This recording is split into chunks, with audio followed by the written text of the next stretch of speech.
Hello. Look at those two old men. Going to the Two old men going to the Old Men Festival. Get in my camera view. Two old men going to the Old Man Vintage Computer Festival. Here we go.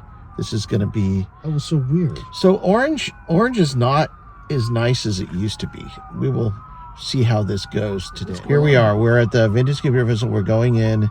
This probably will never even make it on any type of podcast, but we'll do it anyway.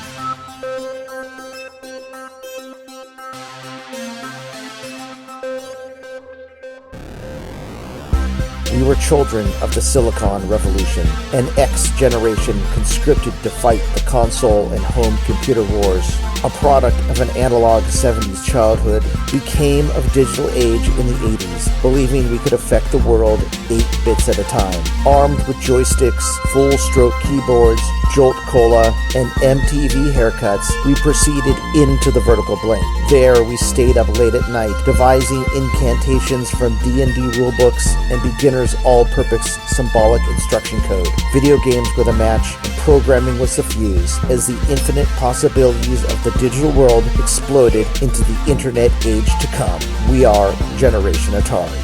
Into the vertical blank. Hey Jeff, we're at the, we just came out of the Vintage Computer Festival. What did you think? VCF So Cal, I loved it. Yeah, VCF So Cal was great. A lot of cool people, a lot of interesting things.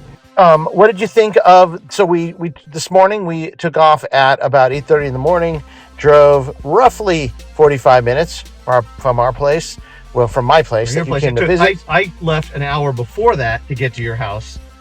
So it was me, and it was an hour and 45 minutes, but yes. And we drove down to Orange, California, easy to get to.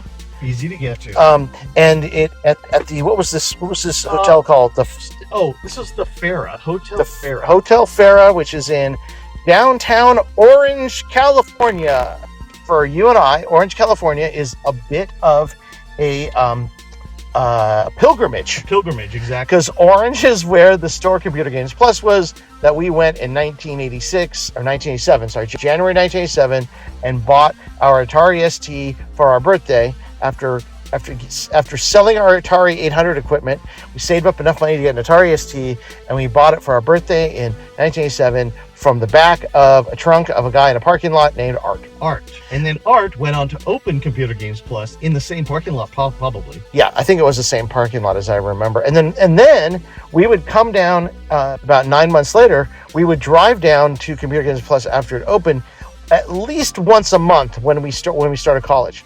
So, and every month we would go and we would buy an ST Action or ST Format, and we buy some Atari ST, imported Atari ST games from the UK. Usually like a one of those collections, those compilations, and another game or something like that. Yeah, and we, so Orange was like our pilgrimage, and it was our ST home. So having the Vintage Computer Fair in Orange, to me, feels like coming home. It's just like coming. So we're on the freeway going home now, which is probably what you hear in the background, but let's see if AI can remove the driving sound. So what did you think of the venue itself, Jeff? The Hotel Farah? Yeah, Hotel Farah. Hotel Farah was fantastic and a great place to have it. There's food in there, little restaurant-y, snacky place, and a bar and a coffee place. And then the actual room was pretty big. But it's weird that they wouldn't sell you a Diet Coke. That was bizarre. No, they wouldn't sell me a Diet Coke, which is just weird. Yeah, that was bizarre.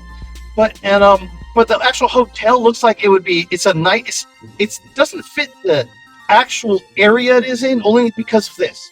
It's a bunch of malls around, and this is a hotel that I would think I would stay at if I really wanted to visit someplace. But there's no place to visit around. Yeah, I think it's close enough to Disneyland that maybe it's like a business thing, and then people who stay far from Disneyland may stay there. But it's a really nice place. It's a nice place. And then so they had a pretty good sized convention room there. Yeah. Probably I'd say, I mean, this is probably the size of 2 basketball courts, maybe. What do you think? Something like that? At least. Which is a pretty good size for what it was. Side by side, yeah. Pretty good size. There were 3 rooms for talks that we really didn't go to. I wanted to. And then inside there were rows and rows of tables of mostly people displaying their cool stuff. Some people were selling stuff, and we were there I had money in my pocket. I was ready to buy. But there wasn't as much to buy as I wanted to. Yeah, but it was cool to see lots of cool stuff and not have people wanting you to pay money. Like there are people there who just want to show their stuff, and they'd sell it to you if you wanted it. That's what I was going to say. The most interesting part was most people there were just excited for you to come up and look at their stuff. Yeah. And I'm like, this is awesome. Because everybody I've been to hundreds, okay, not hundreds, but let's say I've been to like dozens and dozens of trade shows. And trade shows are where, it's sort of a weird game where you're there and the people are there manning the booths, but they don't want to talk to you. And it's bizarre. Sometimes you don't want to talk to them. Somebody don't want to talk to them either. But in this was different. Everybody had something really cool, and they wanted to show it to you. Now, there were tons of Atari machines there. Tons of Atari. I couldn't believe how many Atari machines there. There's a lot of Atari 800s in that line. There were a few STs, and so there's Atari XE GSs and a 7800, things like that. A lot of Ataris were there. I think they had an Atari XE GS set up where you could play Barnyard Blaster. Yes. That was neat. I think that was Steve the Vintner's table. Could have been. I think it was. And we saw him there. He looked stressed. Stressed out. Yes. Dude looked stressed, but I think things were. It was also working out really well with him. I think basically he and Mickey were waiting to get to the bar. Yeah, probably. So then when we walked in, immediately the guy who runs the Atari video music channel, like Garage channel on YouTube, is right there with about 20 of his TVs with the Atari video music set up, blasting music, and it was, I'm going to say this, amazing. It made the show, basically. That guy needs next year needs like a dark room that he could man with all that going on in it. It would be awesome. He paid for that table. They need to pay him as a DJ gig. I know. He is awesome. It's one of my favorite channels on YouTube is the Atari Video Music Garage. And he was from the Midwest, but now he lives out here in California, which is cool. That's why he was there. Very cool. Yeah, I love that. So he was the first guy we saw. Then we walked through. We went to one end, and at that end was an entire row of Intellivision stuff, including a table that was dedicated to Keith Robinson and his memory. Yes. And the stuff that he did for Intellivision with some Intellivision homebrew, which was just awesome. And a couple of Miko stickers there a little bit. I'm not sure if he had anything to do with that, so he didn't. No, a little bit. But then, who do we see there, Jeff? Nuramix, Paul Nurman. Paul Nurman, who of the Intellivision Visionaries podcast is not on it anymore, right? He is on it, but he's not on it at the same time. So he doesn't edit it, but he's on it to do special sequences and interviews and things like that. Yeah, but he is the nicest person, one of the nicest people I've ever met. Everybody there was the nicest person I've ever met. That is true. Everybody in this thing were so nice. I came there expecting to meet a bunch of dickheads, and it actually wasn't true at all. It wasn't true at all, yeah. Everyone there was so nice, I couldn't believe it. I think we're so used to living where we live in Los Angeles that everyone's going to be a dick. I know. And the truth is, no, not other places, apparently. So Paul had all kinds of things to show. He had a lot of Atari ST software. He had an ST out to sell.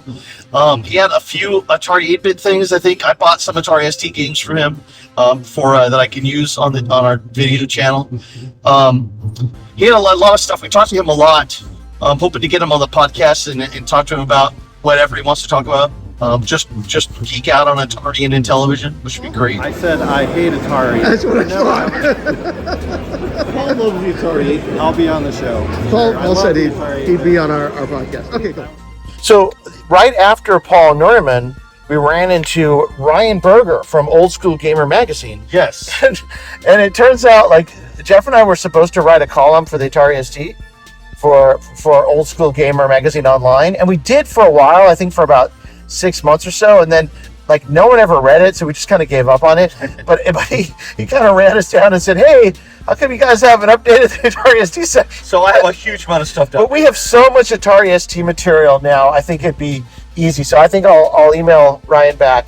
he wanted to meet, but I think we'll email him back and say, hey, we've got a bunch of stuff. I can that one. There was a lot of Amigas there, and there was a lot of Commodores there, which was a neat aisle. And the Commodore 64, Commodore 64 portables, the ones. Oh, yeah. There was basically the 10-minute Amiga Retrocast and Commodore 64 aisle, and it was absolutely amazing to see some of these Sarah Jane Avery games. Well, her games were playing on, oh my god, they're so good. The Commodore 64 playing on his little mini portable Commodore 64. A lot of Amiga stuff there. It was really cool. Like Atari and Amiga, the 2600, the Amiga, the 800 was most of this show, which was really cool. It's interesting that Atari 2600 to some extent, Atari 800 and Amiga are really... and then Commodore 64, obviously, but are kind of the core, I think. And I didn't think it would be that way. There were other people that had other sort of vintage computers, and they were selling like. But there were more Macs than Apple IIes. More Macs than Apple IIes. There was a table of Apple IIe stuff. That's what the Ryan Berger was manning a table that had tons of Apple IIe games. He had all the Ultimas. Original drooling over all the old Ultima games, but he was just showing them. He wasn't selling them. It was awesome. So yeah, those are great people we met too. And then we walked around, and we went to the Atari aisle, because there was an aisle that was mostly Atari 800s. You know, there were an ST that was Falcon, but I'll tell you, most people who like the Atari to come to these things have Atari 800s, 800 or 808, the 8-bit line. Because it's a tank. It's a tank, and it also is the thing that has the most like customizations and stuff for it, right? And it totally makes sense. Thomas Cherry Holmes was on that aisle as well, but we met first Jason Moore. Jason Moore was there. Dr. Jason Moore, who now lives out here as well. Yeah. And he was showing. He had a bunch of 8-bit stuff. He was just showing the Atari 100 and the ST as well. And some things he's been doing, his projects and things like that. It was awesome. And again, these are people who are just there to show you their thing. Like, they're just excited for you to come by and to talk to you. It was really awesome to meet Jason Moore. And then Randy Kindig right next to him. Randy Kindig from the Antic and the Antic Podcast, and I couldn't stop gushing to Randy about how amazing he and Kay are at their interviews. Like, I totally believe the amount and number of interviews that they have done is like they're doing the Lord's work. Well, have you listened to Floppy Days? Because Floppy Days, on Floppy Days, Randy's done a whole bunch more interviews. I will every episode. I will listen to Floppy Days as well now, Jeff. It wasn't in my podcast list, but I will listen to them. On every episode of that one, in case other people don't know about it, he goes through it. He just spends several episodes going through the history of these personal computers, and during that, and in order, in a date order. So he's gone through the Ataris already. If you go back and listen to Atari 800s at least, and he goes through the computer, the history, the software, and then what's happening now, and he interviews people while he's doing it. That's awesome. Yeah. And so then we went out to get some coffee. We'd been there for a couple hours. Went to get coffee. We came back in, walked into the showroom again, right next to the Atari Video Music Garage. And who do I meet in front of it with a guy who walks up and says, "I had one of those," pointing to the Atari Video Music. None other than Joe Decuir. Joe Decuir. Stella, the guy who had the Stella bicycle.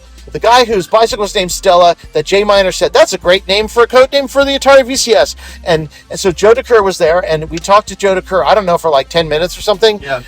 Didn't record it. I have some pictures. It wasn't fair to record the conversation. But Joe Decuir, we asked him about his book, because that's what I wanted to know about. I wanted to know whether Joe Decuir was working on his book. He is still working on a book about the Atari 8-bit.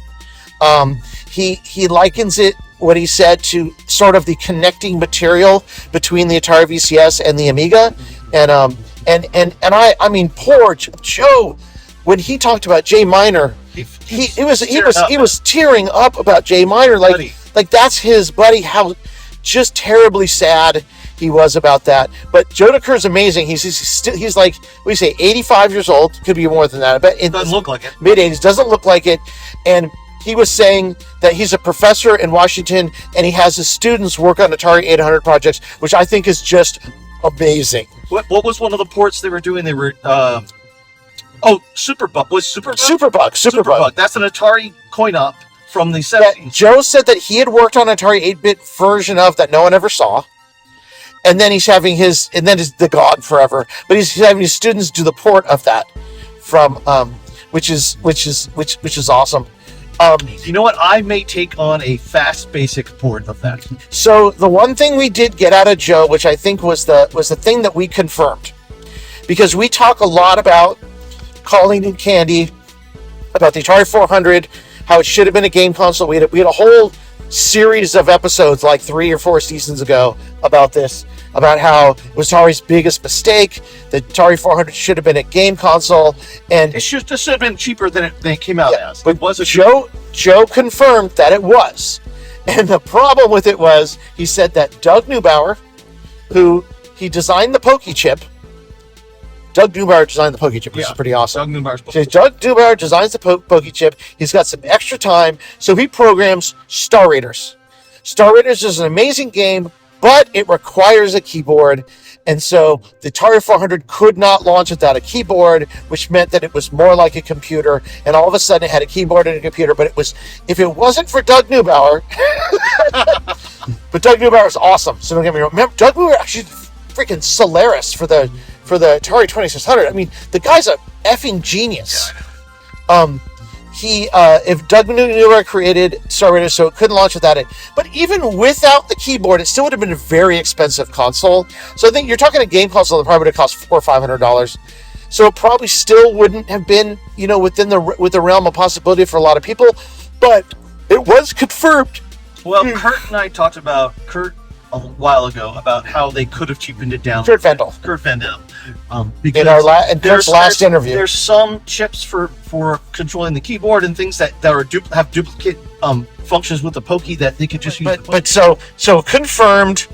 It definitely Candy was going to be a game console, but at the last minute it turned into the Atari 400. And the Atari 400 is a fantastic little machine. Yeah, my favorite 8-bit that I have at the moment. The problem wasn't that with the Atari 400 was not that it had a keyboard, because the Odyssey had a keyboard too. The problem with the Atari 400 was that they priced it too high and didn't market it as the replacement for the 2600, which they could have done. So the 400 definitely could have been named something else. It was Atari's marketing that didn't figure out what to do with it. The console was there and could have been whatever they wanted it to. 800 and 400 even really should have had numbers higher than the 2600. Because a lot of people think the 400, especially the 400 Mini, is something not as good as the 2600 because they have no idea what it is. Like, what's this 400? Can it come out with Pong? I know. No, it came out years after. Anyway. Yeah, the numbering scheme did not make sense. Do anything. But that was the best part. So meeting Joe Decuir was awesome, and also all the other people that we met there was so cool, and yeah, I would definitely. I can't wait till next year. It was awesome. Yeah, definitely go again. Yeah, definitely go again. I hope that there's another one down here next year so we can go, and I think there will be, because I think they plan to do this for 3 years. That's awesome. Okay, well, it's just a short little podcast today. Hopefully we have enough video to put pictures to put over this. Hopefully you took some pictures, Jeff, that you can send me. But I took video, so we can put Good. video. So we've got some video and pictures that hopefully are synced up with what we talked about, so that you'll be able to see it as we talk about it. But it was really fun. So VCF So Cal 2024, the first annual. Can't wait for VCF 2025, the second annual next year. This is Into the Vertical Blank. Signing off. Into the Vertical Blank, Jeff. Into the Vertical Blank. Programmed in BASIC, we explored 8-bit world.